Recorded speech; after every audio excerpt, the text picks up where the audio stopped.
Assalamualaikum warahmatullahi wabarakatuh. Bismillahirrahmanirrahim. نوينا التعلم والتعليم والتذكر والتذكير والنفع والانتفاع والإفادة والاستفادة والحث على التمسك بكتاب الله تعالى وسنة رسوله صلى الله عليه وسلم والدعاء إلى الهدى والدلالة على الخير ابتغاء وجه الله ومرضاته وقربه وثوابه سبحانه وتعالى. اللهم إنا نسألك فهم النبيين وحفظ المرسلين وإلهام الملائكة المقربين. اللهم اغننا بالعلم وزينا بالحلم وأكرمنا بالتقوى وجملنا بالعافية. اللهم أخرجنا من ظلمات الوهم وأكرمنا بنور الفهم. سبحانك لا علم لنا إلا ما علمتنا إنك أنت العليم الحكيم. رب اشرح لي صدري ويسر لي أمري واحلل عقدة من لساني يفقه قولي وسدد لساني واهد قلبي بحق سيدنا محمد صلى الله عليه وسلم. Alhamdulillah, wassalatu wassalamu ala Sayyidina Rasulillah wa ala alihi wa ashabihi wa man walah, amma ba'd. Alhamdulillah, pada pengajian yang lalu kita sebutkan tentang bagaimana cara-cara untuk menghadirkan hati kita bersama Allah Subhanahu wa ta'ala sewaktu berzikir kepada Allah Subhanahu wa ta'ala. Dan kita sebutkan perkara yang pertama, perkara ataupun pendahuluan untuk menghadirkan hati kepada Allah Subhanahu wa ta'ala adalah mengeluarkan diri kita daripada kesibukan dunia yang kita berada di dalamnya, ataupun kesibukan dunia yang berada di sekeliling kita, dan menghadirkan fikiran kita, membulatkan fikiran kita kepada apa yang sedang kita sibukkan, iaitu sedang berzikir kepada Allah Subhanahu wa ta'ala. Maka perkara yang kita sebutkan, step yang pertama, langkah yang pertama adalah untuk membayangkan daripada huruf-huruf zikir yang sedang kita sebutkan. Kita sebutkan sebagai contoh la ilaha illallah, maka sewaktu kita berzikir itu kita bayangkan lam alif, alif, hamzah, lam, ha, hamzah, lam, alif, alif, lam, lam, ha, wahakadha. Jadi kita bayangkan la ilaha illallah itu dalam bentuk huruf. Itu cara yang pertama untuk kita nak menghadirkan hati kita, nak mengeluarkan fikiran kita ini daripada kesibukan dunia untuk memberikan penumpuan kepada zikir tersebut. Kemudian setelah kita berjaya menghadirkan hati kita itu melalui membayangi daripada huruf-huruf zikir, maka langkah yang kedua adalah untuk memikirkan tentang makna yang sedang kita zikir tersebut, makna zikir yang sedang kita sebutkan. Maka apabila kita berzikir la ilaha illallah, kita mengeluarkan segala kebesaran Allah daripada hati kita, menafikan segala apa selain daripada Allah Subhanahu wa ta'ala, mengeluarkan daripada hati kita itu kebesaran makhluk dan mengisbatkan akan kebesaran Allah Subhanahu wa ta'ala, mengagungkan Allah, membesarkan Allah, dan membersihkan, mensucikan Allah Subhanahu wa ta'ala daripada segala perkara yang tidak layak bagi Allah Subhanahu wa ta'ala. Begitu juga apabila kita menyebutkan subhanallah, begitu juga apabila kita menyebutkan alhamdulillah, begitu juga apabila kita menyebutkan Allahu Akbar, maka kita memikirkan perkara yang terkait dengan zikir yang sedang kita sebutkan. Apabila kita berjaya menghadirkan hati dengan makna-makna zikir yang sedang kita sebutkan, maka langkah yang ketiga adalah untuk menyibukkan diri dengan Allah Subhanahu wa ta'ala, memikirkan tentang zat yang sedang kita berzikir kepadanya, sehingga huruf-huruf yang pada mulanya itu membantu kita untuk menghadirkan hati kepada Allah, huruf-huruf itu semuanya menjadi hilang daripada segi apa? Kita tak bayangkan huruf, tapi kita sudah seakan-akan merasakan kehadiran bersama Allah Subhanahu wa ta'ala. Juga hilang segala makna-makna daripada zikir tersebut. Kerana apa? Kerana kita merasakan kehadiran di hadapan zat yang maha agung, seperti mana kita berdiri di hadapan orang-orang pembesar-pembesar di dunia ini, sehingga kita tak tahu nak bayangkan apa, semua perkara hilang daripada fikiran kita. Kita hanya memfokuskan kepada orang besar yang sedang kita berdiri di hadapan. Takut-takut kita buat salah. Begitu juga di hadapan Allah Subhanahu wa ta'ala. Segala diri kita, apa yang ada dalam diri kita, apa yang berada di sini kita, itu semuanya hilang, dan yang kekal hanyalah zat Allah Subhanahu wa ta'ala yang sedang kita menghadap Jalla Jalaluhu wa ta'ala ta'azamatuh, iaitu perasaan diri ini wujud dan perasaan perkara-perkara yang berada di sekeliling ini wujud, semuanya hilang. Kerana apa? Kerana kita merasakan, kita menyaksikan keagungan Allah Subhanahu wa ta'ala Jalla Jalaluhu wa ta'ala ta'azamatuh. Dan kita sebutkan perkara ini memerlukan mujahadah, perlu usaha, perlu latihan, perlu bersusah payah sehingga kita mencapai ataupun menaiki daripada satu darjat ataupun menaiki daripada satu langkah ke langkah yang seterusnya. Yahtaj ila sabr, memerlukan kesabaran, wal mukabadah, dan perlu berterusan dalam usahanya, istiqamah dalam perkara tersebut sehingga akan membuahkan daripada hasil. Dan antara hasil yang kita sebutkan pada pengajian yang lalu adalah zikir ini akan menghasilkan cahaya di dalam hati, yang mana cahaya itu merupakan pemberian Allah Subhanahu wa ta'ala. Cahaya di dalam hati yang datang daripada zikir adalah pemberian daripada Allah Subhanahu wa ta'ala. Dan cahaya daripada zikir itu apabila ianya berterusan, lama kelamaan akan semakin kuat dan semakin kuat. Dan pada hakikatnya cahaya zikir itulah yang akan membersihkan hati seseorang itu daripada segala perkara yang akan menghalangnya, akan menghijabnya daripada mengenal Allah Subhanahu wa ta'ala. Maka cahaya itu hakikat kebersihan hati. Cahaya daripada zikir itu merupakan hakikat kebersihan hati. Walaupun sebelum ini kita sebutkan tentang bagaimana nak tutup pintu-pintu yang mana dengannya ataupun melaluinya masuk kotoran dalam hati, dan bagaimana nak membersihkan hati itu daripada sifat-sifat yang buruk dan sebagainya. Akan tetapi kuasa ataupun kesan yang paling kuat untuk membersihkan hati secara keseluruhan adalah melalui cahaya zikir yang Allah Subhanahu wa ta'ala letakkan ke dalam hati seseorang apabila telah sempurna adab, telah sempurna kehadiran hatinya bersama Allah Subhanahu wa ta'ala sewaktu berzikir. Maka kita sebutkan juga latihan ini perlu dilakukan dengan dua cara. Satu, zikir secara bersendirian. Satu lagi, zikir secara berjemaah. Yang mana apabila kita berterusan zikir berjemaah, zikir sendirian, berjemaah sendirian dan sebagainya, maka akan membuahkan hasil hati, tubuh badan kita bersama manusia, akan tetapi hati ataupun ruh itu sentiasa hadir bersama Allah Subhanahu wa ta'ala. Kemudian di dalam perbahasan hari ini kita akan sebutkan tentang tingkatan-tingkatan zikir. Tingkatan-tingkatan zikir yang mana yang pertamanya itu zikir dengan lidah, iaitu menyibukkan lidah ini. Bagaimana kita nak melatih lidah ini agar supaya sentiasa sibuk dengan berzikir, iaitu ini bahagian daripada zikir bersendirian dan zikir secara berjemaah.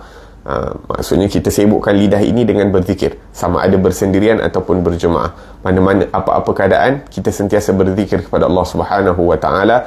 Dan perlu untuk kita merasakan bahawa apabila kita diberi taufik untuk menggerakkan lidah ini untuk berzikir kepada Allah Subhanahu wa ta'ala, bahawa ianya merupakan pemberian yang agung daripada Allah Subhanahu wa ta'ala. Allah izinkan lidah ini untuk berzikir kepadanya. Allah Subhanahu wa ta'ala izinkan lidah yang banyak berdosa ini untuk menyebut nama Allah Subhanahu wa ta'ala yang maha agung. Maka perlu untuk kita rasakan pemberian ataupun anugerah yang besar yang Allah berikan kepada kita yang diizinkan untuk berzikir kepada Allah Subhanahu wa ta'ala. Disebutkan dalam satu kisah bahawa ada satu orang anak murid ni, dia komplain kepada gurunya. Dia kata, wahai syekh, aku ni alhamdulillah, aku ni berzikir kepada Allah Subhanahu wa ta'ala, tapi seakan-akan susah untuk hati aku hadir bersama Allah Subhanahu wa ta'ala. Dia rasa kekurangan dalam zikirnya, yang mana memang betul patut kita rasa kekurangan apabila kita hanya berzikir dengan lidah. Akan tetapi guru ini melihat bahawa anak murid ini lupa sesuatu perkara yang penting yang perlu untuk diingatkan. Walaupun guru ini lihat kejujuran dalam hati anak murid ini untuk mendekatkan diri kepada Allah, tapi seakan-akan anak murid ini lupa sesuatu perkara, lalu diingatkan oleh tuan guru itu dengan mengatakan, faltahmidillah alladhi, kamu perlu untuk bersyukur kepada Allah Subhanahu wa taala yang telah menghiasi salah satu daripada anggota tubuh kamu itu untuk berzikir kepada Allah Subhanahu wa taala. Allah telah menyibukkan salah satu daripada anggota tubuh badan kamu itu untuk mengingatinya, dan itu merupakan satu nikmat, dan itu selayaknya diberikan pujian kepada Allah Subhanahu wa taala. Kerana apabila kita bersyukur, la in syakartum la azidannakum, kalau kamu bersyukur maka Allah Subhanahu wa taala akan tambah nikmat tersebut. Bersyukur atas nikmat berzikir walaupun hanya dengan lidah, nanti lama kelamaan Allah akan tambah. Mula berzikir dengan lidah, kemudian zikir dengan lidah dan hati, wahakadha. Maka barang siapa yang berterusan berzikir dengan lidah dan jujur dalam zikirnya itu, berusaha sedaya upaya untuk menyempurnakan daripada adab-adab zikir dan cuba mengikhlaskan niatnya itu kerana Allah Subhanahu wa taala, pasti akan diberikan hasil daripada zikir tersebut, yang mana antara hasilnya adalah cahaya di dalam hati, yang mana cahaya itu akan menguat ataupun mengembang ataupun bertambah di dalam hati seorang semakin lama dia berzikir kepada Allah Subhanahu wa taala dalam keadaan tersebut. Itu zikir yang pertama ataupun tingkatan zikir yang pertama, berzikir dengan lidah. Tingkatan zikir yang kedua adalah berzikir dengan hati. Dan berzikir dengan hati ni ada dua juga. Ada dua tingkatan. Zikir dengan hati ada dua tingkatan, iaitu tingkatan yang pertama itu memikirkan, menghadirkan, merasakan ataupun menghadirkan makna zikir tersebut, dan yang kedua itu merasakan kemanisan zikir ataupun merasakan makna zikir. Yang pertama tu menghadirkan makna zikir, yang kedua merasakan makna zikir. Apa perbezaan merasakan dengan menghadirkan? Menghadirkan makna zikir itu juga ada tingkatan. Kena buat carta baru boleh nampak. La ilaha illallah. Jadi sebagai contoh, apabila kita menyebutkan la ilaha illallah, makna yang pertama yang hadir dalam fikiran kita itu adalah la ma'bud illallah. Tak ada zat yang wajib, tak ada zat yang layak untuk disembah melainkan Allah Subhanahu wa taala. La ilaha illallah. Naam. La ma'bud illallah, la mawjud, tak ada perkara yang wujud secara hakikatnya kecuali Allah. Tidak ada yang dikasadkan, yang dimaksudkan kecuali Allah. Tidak ada yang disaksikan melainkan Allah Subhanahu wa ta'ala. Maka kita menafikan segala apa selain daripada Allah Subhanahu wa ta'ala daripada hati kita. Dan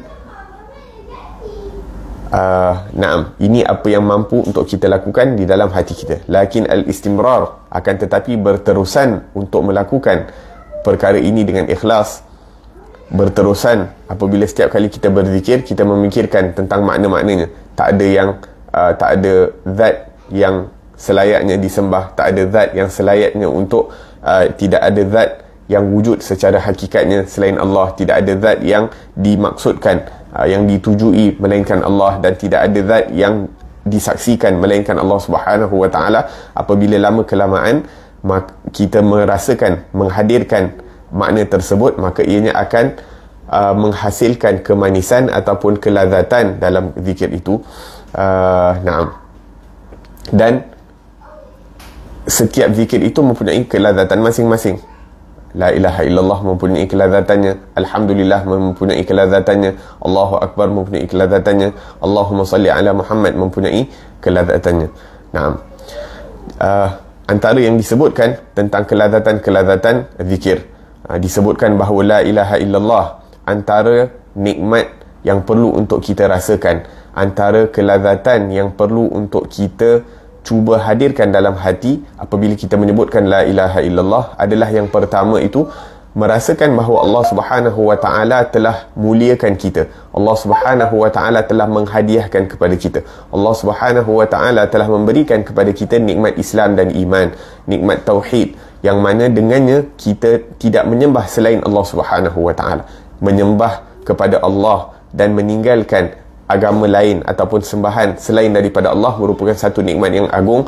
Maka apabila kita menyebutkan la ilaha illallah, la ma'bud illallah, tidak ada zat yang layak disembah melainkan Allah, dan Allah telah berikan kurniaan itu kepada kita. Allah berikan kita iman sehingga kita tidak menyembah selain Allah, dan itu merupakan nikmat, dan ianya merupakan satu nikmat yang besar, dan seharusnya selayaknya kita merasakan kenikmatan dan kelazatan menyembah Allah Subhanahu wa taala dan tidak menyembah selain daripada Allah Subhanahu wa taala. Maka setiap kali kita menyebutkan la ilaha illallah, kita merasakan nikmat iman, nikmat mentauhidkan Allah Subhanahu wa taala, nikmat mengesakan Allah Subhanahu wa taala, dan itu makna la ma'bud illallah. Dan selepas kita merasakan perkara tersebut, perkara yang boleh kita rasakan juga dalam la ilaha illallah adalah kita merasakan kita tidak berhajat, kita tidak bermaksud, kita tidak mengharapkan selain daripada Allah. Dengan kita diberikan keyakinan akan keagungan Allah, kehebatan Allah, kekayaan Allah, kudratnya Allah Subhanahu wa taala, maka dengan itu kita tidak berhajat, tidak bermaksud, tidak bergantung kepada selain Allah Subhanahu wa taala. Jadi kita bila menyebutkan la ilaha illallah, kita merasakan betapa nikmatnya kebergantungan kita kepada Allah, dan betapa untungnya kita untuk bergantung kepada Allah Subhanahu wa taala dan tidak bergantung kepada selain Allah Subhanahu wa taala. Berapa ramai manusia yang bergantung kepada makhluk Allah Subhanahu wa taala dan tidak bergantung kepada Allah.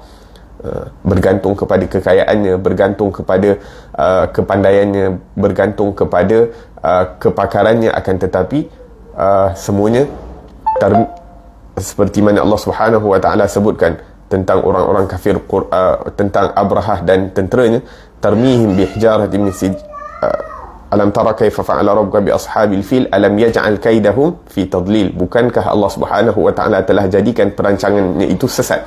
Maksudnya mereka fikir dengan kekuatan mereka, dengan kepakaran mereka, dengan kehebatan mereka, dengan bilangan askar mereka, mereka dapat menang. La, Allah Subhanahu wa taala boleh hancurkan segala apa yang mereka bergantung pada dengan sekelip mata. Maka alhamdulillah kita bergantung kepada Allah Subhanahu wa taala. Maka itu nikmat yang kedua yang perlu kita rasakan sewaktu kita menyebutkan la ilaha illallah. Yang pertama, la ma'bud, tidak ada zat yang wajib disembah melainkan Allah. Yang kedua, la maksud, tidak ada yang layak untuk kita bergantung harapan kecuali kepada Allah Subhanahu wa taala. Yang ketiga, makna yang lebih tinggi adalah la maujud illallah, tidak ada zat yang wujud di atas muka bumi ini ataupun di dalam alam yang diciptakan oleh Allah Subhanahu wa taala ini melainkan Allah Subhanahu wa taala. Dalam erti kata, semua makhluk itu diwujudkan oleh Allah Subhanahu wa taala, dan disebabkan mereka itu diwujudkan oleh Allah, mereka bermula daripada ketidakadaan, kemudian diwujudkan oleh Allah, kemudian later on mereka akan dimusnahkan oleh Allah Subhanahu wa taala. Maka yang selayaknya wujud itu hanyalah Allah Subhanahu wa taala jalla jalaluhu wa ta'ala azamatuh. Kalau bukan kerana Allah Subhanahu wa taala menyebutkan kepada makhluk-makhluknya kun fayakun, maka mereka tidak jadi, mereka tidak wujud. Maka wujud daripada segi hakikatnya hanyalah Allah Subhanahu wa taala. Maka apabila kita menyebutkan la ilaha illallah, kita merasakan tak ada zat yang wujud secara hakiki, secara mutlak melainkan Allah Subhanahu wa taala. Dan kemudian makna seterusnya yang disebutkan para ulama, la ilaha illallah ini kita merasakan la masyhud illallah, tidak ada yang kita menyaksikan di hadapan kita melainkan Allah Subhanahu wa taala. Tidak ada perkara yang wujud di atas alam ini yang kita lihat di sekeliling kita, sama ada ianya bergerak, sama ada ianya berdiam, tidak bergerak, statik, apa-apa sahaja yang berlaku di atas muka bumi ini, kita menyaksikan di dalamnya itu terdapat kudrat dan iradahnya Allah Subhanahu wa taala. Dalam setiap perkara yang berlaku terdapat ilmunya Allah Subhanahu wa taala. Li ta'lamu anna Allah ala kulli syai'in qadirun wa anna Allah qad ahata bi kulli syai'in ilma, agar supaya kamu mengetahui bahawa li ta'lamu anna Allah ala kulli syai'in qadir, agar supaya kamu mengetahui bahawa Allah Subhanahu wa taala berkuasa atas segala sesuatu, dan Allah Subhanahu wa taala maha meliputi ilmunya atas segala sesuatu Subhanahu wa taala. Naam. Jadi apabila kita mengetahui, kita menyaksikan bahawa setiap perkara itu tidak berlaku melainkan dengan keizinan daripada Allah. Ada orang diilhamkan untuk beri kita sesuatu, maka ianya daripada Allah. seseorang itu menghalang kita daripada mendapat sesuatu, ianya juga daripada Allah Subhanahu wa taala.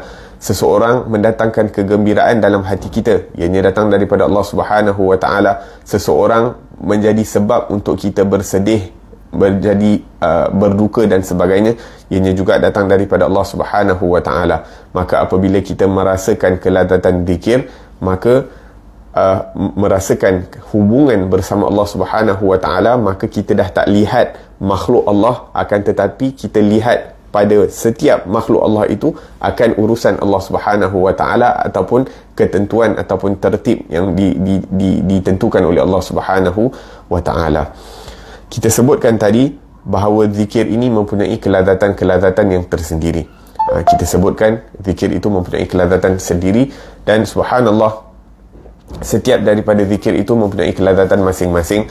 Dan sekarang ni manusia sibuk dengan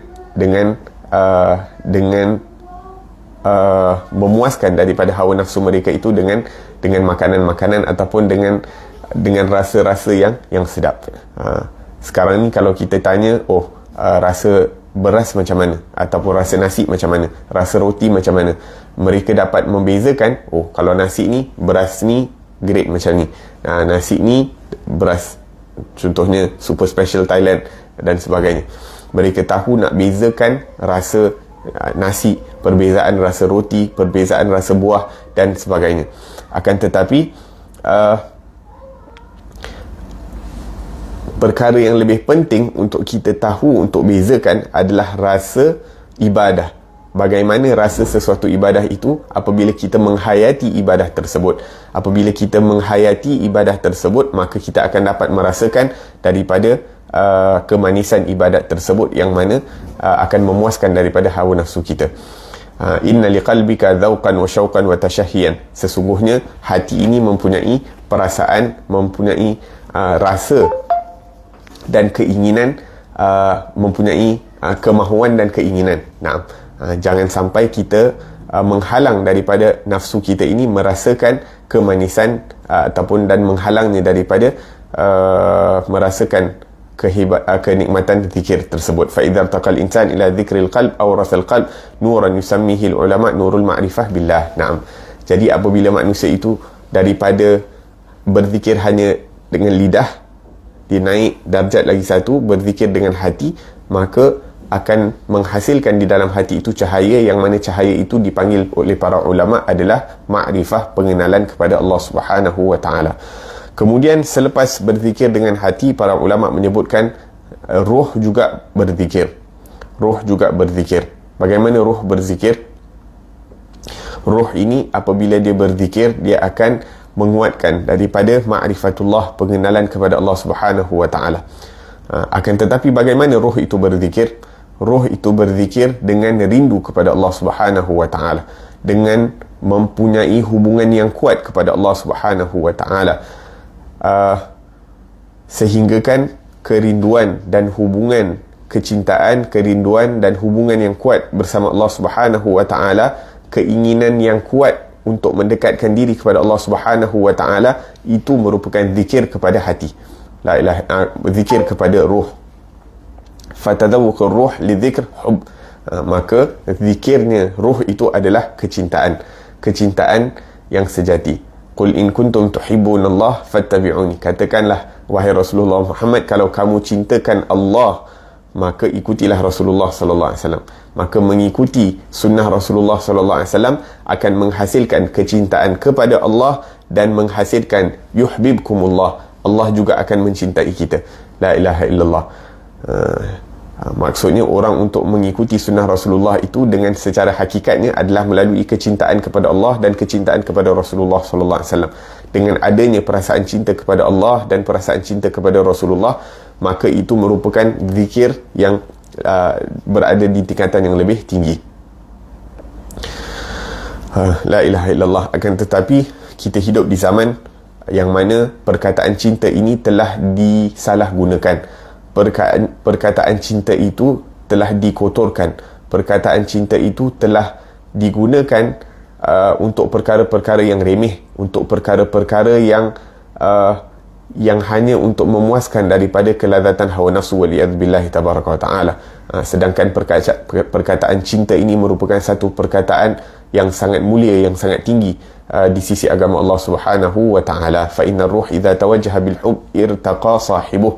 Kerana kecintaan ini apabila dilakukan untuk perkara-perkara yang baik, maka ianya akan meningkatkan darjat seseorang itu di sisi Allah Subhanahu wa ta'ala. Maka ada perbezaan di antara orang-orang yang berzikir dengan penuh kecintaan kepada Allah, dengan penuh kecintaan kepada Rasulullah, berselawat penuh dengan kerinduan kepada Rasulullah sallallahu alaihi wasallam, dengan orang yang hanya berzikir dan berselawat tanpa ada perasaan apa-apa, tanpa ada perasaan cinta.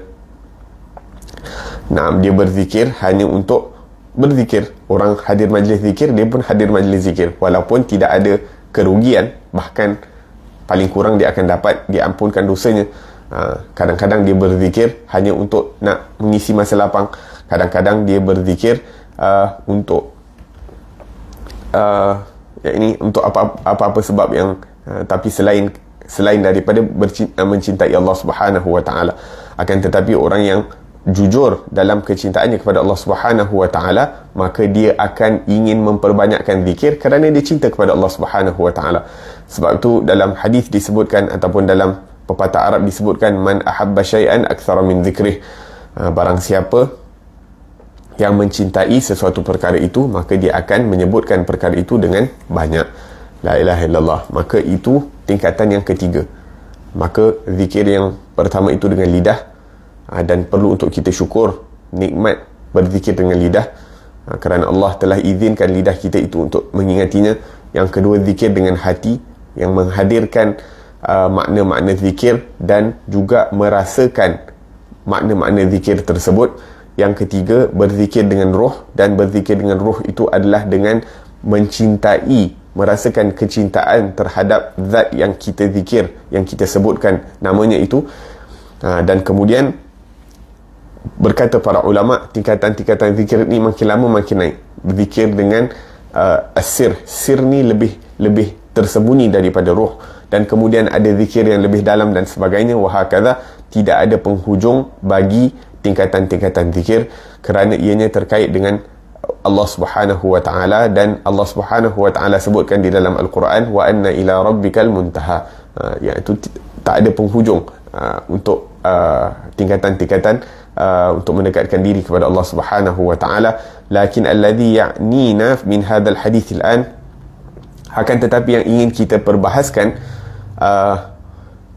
yang ingin kita sampai kepadanya melalui tingkatan-tingkatan zikir ini adalah apa? Adalah apabila seseorang itu dimuliakan oleh Allah Subhanahu wa ta'ala untuk mendekatkan dirinya kepada Allah melalui ibadah, melalui berzikir kepada Allah Subhanahu wa ta'ala, maka dia akan diberikan pemberian daripada Allah, diberikan anugerah, sama ada daripada dalamannya, begitu juga dengan kehidupan luarannya. Dan perkara yang paling penting ataupun hasil yang paling utama yang ingin dicapai oleh orang yang berzikir kepada Allah Subhanahu wa ta'ala ini adalah agar supaya dia dikeluarkan daripada belenggu hawa nafsunya. Dengan dia berzikir kepada Allah, dengan dia mencintai Allah, maka dia akan terkeluar daripada belenggu hawa nafsu. Dia akan dibebaskan daripada mengikuti daripada hawa nafsunya. Yakhruj biha min usaril mahdudat al-mahsurat al-madiyat, yartaqi biha min an yasqut biha ila al-hadid. Maka dia tidak menjadi seperti makhluk-makhluk lain yang mencintai dunia dan mengejar daripada perkara-perkara dunia. Sekarang ni kalau kita lihat, hatta manusia sendiri dah jadi macam barang untuk diperjualbeli. Manusia sendiri dah jadi, iaitu manusia terlalu mengikuti daripada keinginan hawa nafsunya, sehingga apa-apa yang boleh dijual, apa-apa yang boleh dibeli, apa-apa yang boleh mendatangkan keuntungan, apa-apa yang boleh memuaskan hawa nafsunya, dia akan lakukan. Waliyadzubillahi tabaraka wa ta'ala. Hatta sehingga manusia itu sendiri dijadikan sebagai modity, dijadikan sebagai barang untuk dijual. Waliyadzubillahi tabaraka wa ta'ala. Bahkan kita sebutkan sehingga seakan-akan sifat kemanusiaan itu telah hilang. Sifat kemanusiaan itu telah hilang. Disebutkan di sebahagian negara bahawa orang-orang yang telah dihukum bunuh itu terkadang mereka ini diambil, diikat, ataupun digari, diikat, dibaringkan di atas tilam ataupun katil besi dan sebagainya dengan digari, kemudian dibawa ke hospital. Kemudian mereka akan dicocok dan sebagainya, waliyadzubillah tabaraka ta'ala, mungkin dengan diberikan racun, lepas 2-3 minit diberikan racun, mereka meninggal dunia, waliyadzubillah tabaraka ta'ala. Dan kemudian seorang demi seorang akan ambil daripada organ-organ mereka ini. Ada yang ambil mata, ada yang ambil Allahu a'lam bahagian-bahagian dalaman dan sebagainya, waliyadzubillah tabaraka ta'ala. Nak mengatakan bahawa manusia ini dah jadi sebagai satu barang untuk dijual beli, waliyadzubillah tabaraka ta'ala. Allahu akbar. Akan tetapi Allah Subhanahu wa ta'ala menciptakan kita untuk maksud yang lebih tinggi, iaitu untuk mengeluarkan manusia ini daripada kerendahan keinginan hawa nafsu. Yang mana Allah Subhanahu wa ta'ala menyebutkan manusia ini pada asalnya, wama ubarri'u nafsi innan nafsa la'ammaratun bisu. Sesungguhnya nafsu itu sentiasa mengajak manusia kepada kerendahan. Jadi apabila mereka lupa kepada Allah, mereka tidak ingat kepada Allah Subhanahu wa ta'ala, maka mereka akan sampai ke satu tahap yang lebih hina daripada haiwan, waliyadzubillahi tabaraka wa ta'ala. Akan tetapi apabila Allah Subhanahu wa ta'ala buka pintu hati mereka, Allah Subhanahu wa ta'ala campakkan cahaya petunjuk di dalam hati mereka, maka mereka dapat mengetahui apakah tujuan utama mereka berada di atas muka bumi ini, apakah perkara-perkara yang boleh dan tidak boleh untuk dilakukan di atas muka bumi ini. Mereka diberikan kepandaian, iaitu untuk menerajui muka bumi ini sebagai khalifahnya Allah Subhanahu wa ta'ala. Apabila mereka mengetahui matlamat hidup dan tujuan utama mereka berada di atas muka bumi ini, dan seperti yang disebutkan bahawa tujuan utama kita berada di atas muka bumi ini adalah untuk adalah dua perkara. Satu, wa ma khalaqtul jinna wal insa illa liya'budun, tidak kami ciptakan jin dan manusia kecuali untuk beribadah kepada kami. Dan yang kedua, li ta'lamu annallaha ala kulli syai'in qadir, agar supaya kita mempunyai ilmu bahawa Allah itu berkuasa atas segala sesuatu, wa annallaha qad ahata bi kulli syai'in ilma. Naam. Jadi untuk beribadah kepada Allah dan untuk kenal kepada Allah Subhanahu wa ta'ala, itu merupakan tujuan utama kita berada di atas muka bumi ini. Dan apabila kita kenal Allah Subhanahu wa ta'ala, kenal akan kekuasaan dan kehebatan Allah, maka kita tidak akan melakukan di atas muka bumi ini kerosakan ataupun sesuka hati kita. La ilaha illallah. Dan kita akan mengetahui hak-hak kemanusiaan dan sebagainya. Kerana apa? Kerana manusia ini merupakan makhluk yang dimuliakan Allah Subhanahu wa ta'ala. Walaqad karramna bani adama wa hamalnahum fil barri wal bahri wa razaqnahum minat tayyibati wa faddalnahum 'alal 'alamin. Na'am. Kemudian antara kemuliaan manusia yang Allah berikan kepada mereka adalah wa nafakhtu fihi min ruhi. Allah Subhanahu wa ta'ala meniupkan kepada diri manusia itu, seakan-akan ada hubungan di antara manusia dengan Allah, yakni Allah Subhanahu wa ta'ala memberikan perhatian yang khusus kepada manusia melebihi daripada makhluk-makhluk lain, sehingga manusia itu ataupun di kalangan manusia dipilih orang-orang yang hebat daripada kalangan para nabi, daripada kalangan para rasul, sehinggalah dipilih orang yang paling dikasihi, makhluk yang paling dikasihi Allah adalah Rasulullah Muhammad sallallahu alaihi wa ala alihi wasallam. Jadi manusia ini mempunyai tugas yang penting di atas muka bumi ini dan diberikan kemuliaan oleh Allah Subhanahu wa ta'ala di atas makhluk-makhluk lain kerana tugas-tugas yang telah disebutkan, ataupun inni ja'ilun fil ardi khalifah. Jadi untuk mereka memahami maksud kehidupan mereka di atas muka bumi ini adalah melalui antaranya adalah melalui berzikir kepada Allah Subhanahu wa ta'ala, kerana dengan berzikir akan membersihkan hati mereka dan akan membuka pintu ataupun mata hati mereka untuk melihat perkara itu seperti mana yang dikehendaki oleh Allah Subhanahu wa ta'ala. Naam. Jadi apabila manusia itu naik dalam tingkatan-tingkatan zikir, merasakan kelazatan mempunyai hubungan dengan Allah Subhanahu wa ta'ala, maka mata hatinya akan dibuka oleh Allah Subhanahu wa ta'ala, dan mata hati itu dipanggil basirah. boleh dipanggil basirah, boleh dipanggil firasat, boleh dipanggil at-taufiq, boleh dipanggil ilham, boleh dipanggil pembukaan, boleh dipanggil pengenalan kepada Allah Subhanahu wa taala, boleh dipanggil mata hati dan sebagainya. Dalam Al-Quran Allah Subhanahu wa taala menyebutkan fa innaha la ta'mal absar walakin ta'mal qulubul lati fis sudur. Sesungguhnya mereka itu bukan buta mata, akan tetapi buta mata hati mereka yang berada di dalam dada mereka. Waliyadzubillah tabaraka wa taala. Maka yang paling penting untuk kita lihat adalah dengan melihat dengan mata hati, dan mata hati ini tidak akan terbuka melainkan apabila kita telah melatih diri ini untuk berzikir kepada Allah Subhanahu wa taala dan merasakan kelazatan zikir, sehingga dicampakkan di dalam hati ini cahaya zikir daripada Allah Subhanahu wa taala, yang mana apabila makin besar cahaya zikir itu dalam hati, makin teranglah mata hati itu untuk melihat sesuatu perkara dan memberikan peringatan kepada tuannya untuk menjalankan kehidupan di atas muka bumi ini dengan cara yang dikehendaki oleh Allah Subhanahu wa taala. Maka apabila mata hati ini telah terbuka dan dikuatkan mata hati itu dengan cahaya zikir, maka dia mula melihat kepada alam sekelilingnya itu berbeza dengan cara orang yang lalai kepada Allah melihat kepada alam ini. Maka dia tengok sesuatu perkara itu dengan mata hatinya.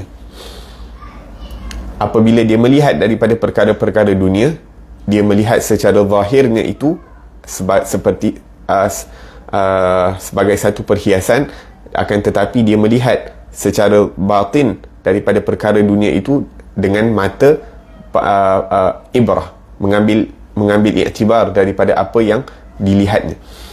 Sebagai contoh, apabila dia melihat kepada kehijauan muka bumi ini, maka dia mengambil kenikmatan daripada keindahan muka bumi, akan tetapi di dalam hatinya dia merasakan yang menciptakan tumbuhan-tumbuhan hijau ini adalah Allah Subhanahu wa taala, yang menjadikan kecantikan itu adalah Allah Subhanahu wa taala. Maka dia mendapat kenikmatan secara zahir dengan melihat kepada keindahan alam, dan juga merasakan kenikmatan batin dengan merasakan keagungan Allah Subhanahu wa taala. Apabila dia merasakan angin di waktu pagi sebagai contoh, dia merasakan kedinginan pagi dan kesegaran waktu pagi tersebut, maka dia mengambil kenikmatan dengan udara yang segar, dengan kesejukan udara tersebut, dan pada waktu yang sama dia merasakan nikmat Allah yang Allah berikan, betapa kehebatannya Allah Subhanahu wa taala yang menjadikan kesegaran waktu pagi dan sebagainya. Maka dia mendapat kenikmatan dua kali ataupun berkali ganda berbanding dengan orang yang hanya melihat perkara dunia ini dengan pandangan mata, tidak merasakan iktibar, tidak mengambil ibrah, tidak mengambil pengajaran daripada apa yang dilihat daripada perkara-perkara dunia. Begitu juga kalau kita minum air sejuk sebagai contoh, air yang manis ataupun air yang sejuk, khususnya di bulan puasa, pada waktu yang panas dan sebagainya. Bila kita minum air berbuka puasa, dia punya nikmat dia subhanallah, Akan tetapi kalau kita melihat dengan mata hati kita, bukan hanya kita merasakan nikmat air sejuk dan manis itu, akan tetapi kita merasakan betapa besarnya nikmat Allah, betapa besarnya nikmat yang Allah Subhanahu wa taala berikan. Allah menciptakan air, tak ada orang yang mampu untuk menciptakan air dan sebagainya, dan menjadikan dia sejuk dan menjadikan dia manis dan sebagainya. Dan pada waktu itu apabila kita mendoakan seperti mana yang diajarkan oleh Rasulullah sallallahu alaihi wasallam, segala puji bagi Allah Subhanahu wa taala yang telah memberikan aku minum dengan rahmatnya, melalui rahmatnya air yang manis, dan tidak dijadikan kerana dosa-dosa aku itu air itu menjadi masin, disebabkan dosa-dosaku. La ilaha illallah. Maka mereka-mereka yang celik mata hatinya, dibukakan mata hatinya itu melalui zikir, melalui cahaya zikir, maka setiap apa yang mereka lihat itu mereka akan ingat Allah, mereka akan melihat kebesaran Allah, melihat keagungan Allah Subhanahu wa taala di sebalik setiap makhluk setiap makhluk ciptaan Allah Subhanahu wa taala. Maka inilah keadaan orang-orang yang dekat dirinya bersama Allah Subhanahu wa taala. Jangan kita rasa orang yang dekat dengan Allah ni terkadang terhalang daripada merasakan kenikmatan, walaupun secara zahirnya mereka itu kurang daripada perkara dunia. Terkadang kurang, nampak macam orang-orang Islam ataupun orang-orang yang dekat dengan Allah ni, kadang-kadang daripada segi dunia mereka tak ada apa-apa, akan tetapi kelazatan yang Allah Subhanahu wa ta'ala letakkan di dalam hati mereka itu jauh lebih hebat. Kenikmatan yang mereka rasakan dalam hati mereka itu jauh lebih hebat daripada terkadang orang yang memiliki dunia dan seisi-isi, tapi tidak beriman kepada Allah Subhanahu wa ta'ala, tidak mensyukuri daripada nikmat Allah Subhanahu wa ta'ala, ataupun daripada seperti orang-orang yang lalai, mereka tak ingat Allah Subhanahu wa ta'ala. La ilaha illallah. Sebagai contoh, kadang-kadang apabila kita mendengar daripada kasidah-kasidah yang indah, orang yang mempunyai hubungan dengan Allah Subhanahu wa ta'ala, apabila dia mendengar kasidah, dia mendengar daripada kasidah-kasidah yang merdu dan sebagainya, maka dia memikirkan, Masya Allah, Allah Subhanahu wa ta'ala telah jadikan suara orang yang berkasidah itu suaranya sedap, kemudian kemampuan dia untuk menyebutkan daripada huruf-huruf tersebut dengan sempurna, dengan kemerduan suaranya itu, lantunan alunan suaranya itu, bagaimana dia mampu untuk menyampaikan ataupun iaitu nak persembahkan dengan cara yang sempurna dan sebagainya. Kemudian dia memikirkan juga keindahan ataupun kenikmatan ataupun kehebatan Allah memberi ilham kepada orang yang menulis daripada kasidah tersebut. Maka satu nikmat mendengar kasidah itu, dia dapat mengambil pengajaran, iktibar, merasakan kenikmatan Allah Subhanahu wa ta'ala dalam satu perkara itu berkali-kali. Subhanallah. Sebab tu disebutkan, wa in ta'uddu ni'matallah la tuhsuha. Kalau kamu nak kira satu nikmat Allah, kamu tak mampu. Dan para ulama mengatakan bahawa Allah tak sebutkan wa in ta'uddu ni'amallah, kalau kamu ingin mengira nikmat-nikmat Allah. Ni kalau kamu nak kira satu nikmat Allah, dalam satu nikmat itu je ada banyak nikmat. Dalam satu nikmatnya ada banyak nikmat. La ilaha illallah. Allah Subhanahu wa ta'ala ciptakan suara, Allah Subhanahu wa ta'ala ciptakan anak tekak, Allah Subhanahu wa ta'ala ciptakan bagaimana angin, udara masuk ke dalam tubuh badan manusia, kemudian boleh keluarkannya dengan suara dan sebagainya, wahakadha, kemudian boleh kontrol berapa lama, berapa panjang nafasnya dan sebagainya. Semua itu merupakan nikmat-nikmat Allah Subhanahu wa ta'ala, yang mana kalau kita fikirkan tentang perkara tersebut, maka kita akan tenggelam dengan keagungan Allah Subhanahu wa ta'ala, dan kita akan tenggelam dalam merasakan betapa banyaknya nikmat yang Allah Subhanahu wa ta'ala berikan kepada kita, daripada hujung rambut hingga ke hujung kaki. Maka perasaan-perasaan seperti ini apabila berada di dalam diri manusia, maka dia akan lupa perkara-perkara di sekelilingnya. Tidak akan lupa, tak ada masa untuk nak komplain tentang kekurangan. Tak ada masa untuk nak komplain tentang kekurangan. La ilaha illallah.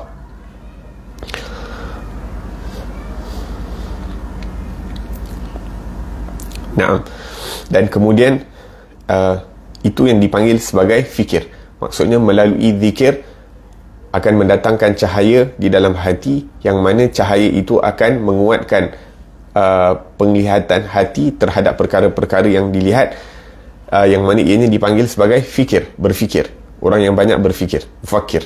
Akan tetapi bukan seperti mana yang kita sebutkan fikir zaman ini. Fikir yang berguna adalah fikir yang mendekatkan diri kepada Allah Subhanahu wa ta'ala. Fikiran yang berguna adalah yang menambahkan pengetahuan kita terhadap Allah Subhanahu wa ta'ala.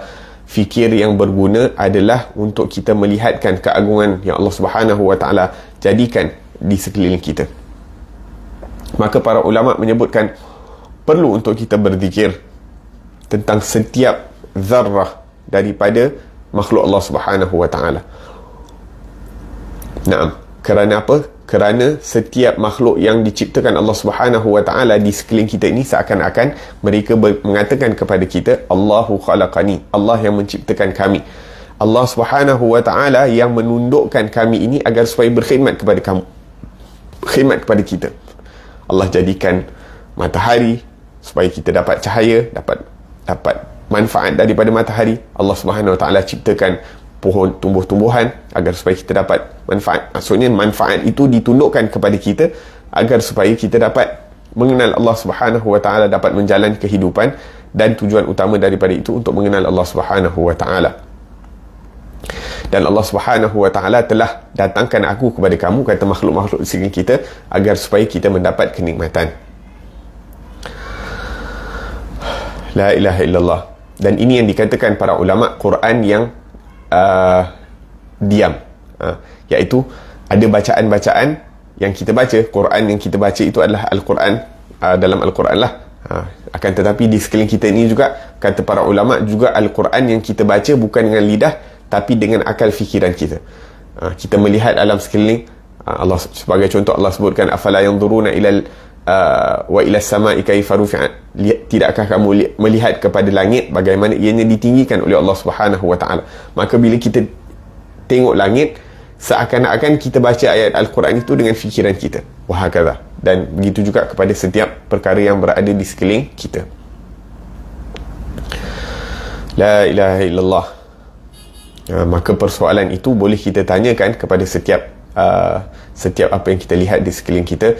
Jalla jalaluh wa ta'ala ta'zamatuh. Bagaimana Allah menciptakan langit, bagaimana Allah menciptakan bumi, bagaimana Allah menciptakan lautan, bagaimana Allah Subhanahu wa ta'ala mentadbir bumi, langit dan bumi dan sebagainya, semuanya dengan kekuasaan dan kudratnya Allah Subhanahu wa ta'ala. Dan bertafakur ini akan menambahkan cahaya makrifat, akan menambahkan cahaya pengenalan kepada Allah Subhanahu wa taala, yang mana kita sebutkan zikir itu menambahkan cahaya mata hati, maka berfikir itu akan menambahkan cahaya pengenalan kepada Allah Subhanahu wa taala. Maka dua-duanya penting. Akan tetapi di stages lah. Mula memperbanyakkan zikir dan menjaga daripada adab-adab zikir, dan menaiki daripada tingkatan-tingkatan zikir, yang mana ianya akan mewariskan daripada cahaya di dalam hati, yang mana cahaya itu akan menguatkan mata hati. Kemudian mata hati itu akan membantu orang itu untuk berfikir tentang keagungan Allah, yang mana berfikir tentang keagungan Allah akan menghasilkan ma'rifatullah, akan menambahkan cahaya untuk mengenal Allah Subhanahu wa ta'ala. Allahu Akbar. Naam. Kemudian memikirkan tentang segala nikmat yang Allah Subhanahu wa ta'ala berikan di sekeliling kita, yang mana nikmat yang Allah Subhanahu wa ta'ala berikan di sekeliling kita ini, subhanallah, nikmat mata, nikmat telinga, nikmat merasa, nikmat sakit. Kita tahu tak apa nikmat sakit? Nikmat lapar pun mungkin kadang-kadang kita tak tahu. Kalau bukan kerana nikmat lapar, maka mungkin sahaja kita akan mati kerana di tengah jalan, sebab kita tak layan.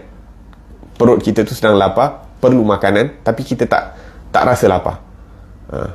Problem. Kadang-kadang orang tak rasa lapar, jadi problem. Dia boleh meninggal dunia sebab apa? Sebab dia tak rasa lapar. Dia tak tahu yang perut dia tu perlu makanan. Nikmat sakit. Nikmat sakit. Bila luka, sakit. Kalau orang tak sakit, bila luka, bahaya, problem. Sebab apa? Sebab dia takkan ubati penyakit tersebut. Jadi bila dia tak ubati penyakit tersebut, mungkin sahaja dia boleh meninggal dunia di tengah jalan. Waliyadzubillah tabaraka wa ta'ala. Maka berapa banyak nikmat-nikmat Allah yang belum kita syukuri, dan berapa banyak nikmat-nikmat Allah yang kita tidak merasakan ianya sebagai satu nikmat. Waliyadzubillah tabaraka wa ta'ala. Akan tetapi segala perkara itu diberikan sebagai satu pemberian, sebagai satu anugerah daripada Allah Subhanahu wa ta'ala tanpa kita minta. Berapa banyak nikmat yang Allah Subhanahu wa ta'ala berikan kepada kita tanpa kita minta, tanpa kita ada kelayakan untuk mendapatkan daripada nikmat-nikmat tersebut, tanpa kita melakukan apa-apa perkara untuk melayakkan diri kita untuk mendapatkan nikmat-nikmat tersebut. Nikmat mempunyai kedua ibu bapa, nikmat mempunyai pasangan, nikmat mempunyai anak-anak, nikmat mempunyai nikmat dapat merasakan keagungan Allah Subhanahu wa ta'ala yang Allah berikan kepada kita, semuanya merupakan nikmat daripada Allah Subhanahu wa ta'ala. Dan nikmat juga ada yang boleh kita lihat, ada juga nikmat-nikmat yang tidak boleh kita lihat. Antara nikmat-nikmat yang kita tak boleh lihat adalah nikmat keamanan, nikmat Islam dan iman. Berapa banyak daripada kita keluar daripada rumah dan kembali kepada rumah dalam perasaan kita aman, insya-Allah keluarga kita, anak kita berada dalam keselamatan.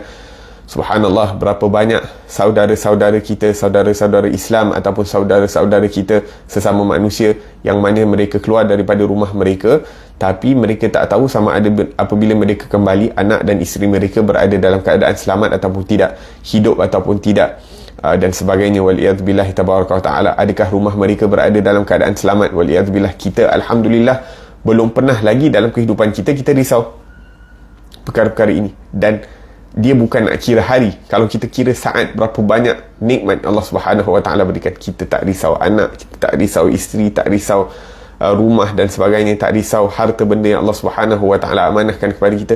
Itu semua merupakan nikmat-nikmat daripada Allah Subhanahu wa ta'ala yang tidak kita lihat, tapi ianya merupakan nikmat yang perlu untuk disyukuri kepada Allah Subhanahu wa ta'ala. Dan kemudian nikmat ditutup dosa-dosa kita, dan ini juga merupakan nikmat yang besar daripada Allah Subhanahu wa ta'ala.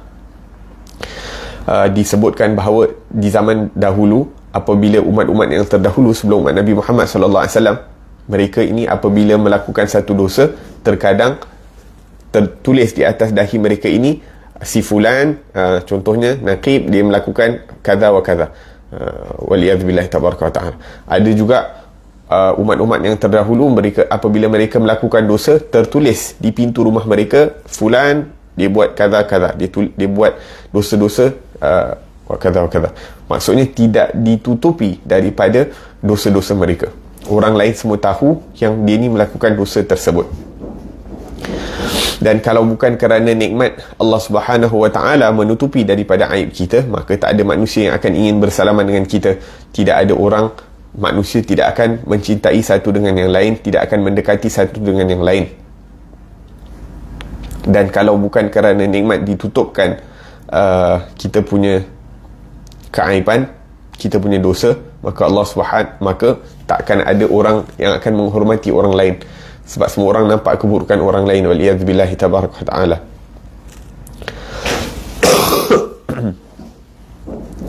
Kita nak menjalankan kehidupan kita seharian seperti biasa pun kadang-kadang jadi susah kalau tidak ditutup daripada keburukan kita. Waliyadzubillah tabaraka wa ta'ala. La ilaha illallah.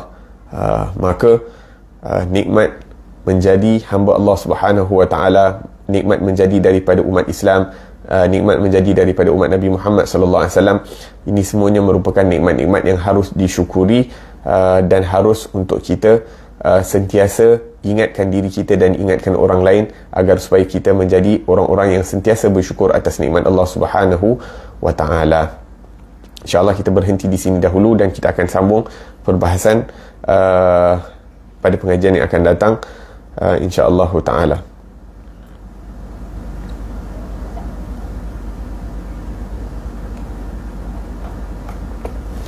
Moga-moga apa yang disampaikan ini ada manfaatnya, dan moga-moga Allah Subhanahu wa ta'ala berikan kita taufik untuk sentiasa berzikir kepada Allah Subhanahu wa ta'ala, dan berikan taufik untuk kita menjaga daripada adab-adab zikir kepada Allah Subhanahu wa ta'ala, dan moga-moga kita diberikan taufik untuk tingkat ataupun naik dalam tingkatan-tingkatan zikir, sehingga ianya akan membuahkan ataupun menguatkan cahaya di dalam hati kita, sehingga kita dapat melihat perkara-perkara dunia ini seperti mana yang Allah Subhanahu wa ta'ala perlihatkan kepada hamba-hambanya yang salih.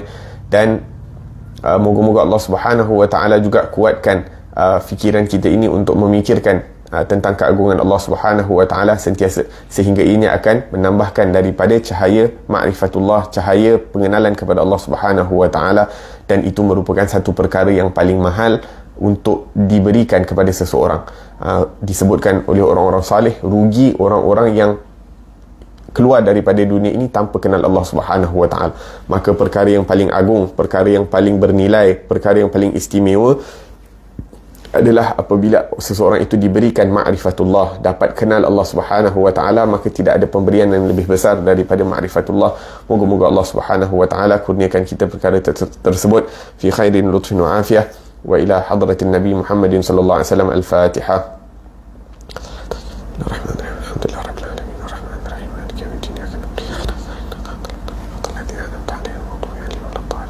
ربنا انفعنا بما علمتنا ربي علمنا الذي ينفعنا ربي فقنا وفقي أهلنا وقرابات لنا في ديننا مع أهل القتل أنثى وذكر ربي وفقنا وفقهم لما ترتضي قولا وفعلا كرما وارزق الكل حلالا دائما وأخل أتقياء علماء نحظى بالخير ونكفى كل شر ربنا واصلح لنا كل الشؤون وأقر بالرضا منك العيون واقض عنا ربنا كل الديون قبل أن تأتينا رسل المنون واغفر واستر أنت أكرم من ستر وصلاة الله تغشى المصطفى من إلى الحق دعانا والوفاء بكتاب فيه للناس شفاء وعلى الآل الكرام الشرفاء وعلى صاحب المصابيح الغرر اللهم اهدنا بهداك واجعلنا ممن يسارع في رضاك ولا تولنا وليا سوى ولا تجعلنا ممن خالف أمرك وعصاك وحسبنا الله ونعم الوكيل ولا حول ولا قوة إلا بالله العلي العظيم وصلى الله على سيدنا محمد وعلى آله وصحبه وسلم والحمد لله رب العالمين والعفو منكم والسلام عليكم ورحمة الله وبركاته. جزاك الله خير.